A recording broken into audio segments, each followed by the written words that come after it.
What's going on YouTube, and welcome to the EndZone. Make sure you hit the subscribe button and the notification bell so we can move the chains. In today's video, I'm going to be covering the Xfl Supplemental Draft, which was an extension of the XFL Draft to fill up roster spots for players who have left the XFL for the NFL or other leagues.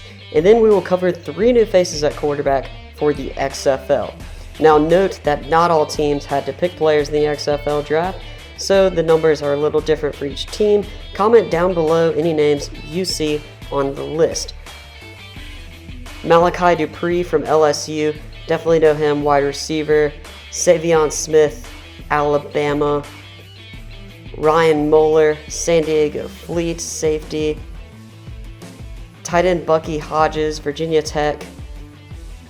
Tanner McAvoy, wide receiver, Wisconsin. Terrence Williams, Baylor, and the Cowboys. He's pretty notable. Oh, punter Marquette King from the Raiders. Definitely know him. I follow him on Instagram. He's pretty cool. Now it's time for the 3 new quarterbacks who are going to join the XFL. We'll get this part 2 started off with the Dragons' Chase Litanies. He's 6'6", 230 pounds. He's from Marshall. He's been with a couple NFL teams. He broke multiple records with the Thundering Herd. He's got a big arm and a big body. He's a home run or turnover type of thrower. He's not really mobile at all. Next up with the Battlehawks, Taylor Heinicke. 6'1", 213 pounds from Old Dominions, and he did play with the Carolina Panthers. He's undersized, and his most notable start in the NFL ended up with 3 interceptions. His ball placement and accuracy is surprisingly impressive without much arm strength. He's very much a system quarterback, and he's in an offense that's based off timing, so that's going to be key.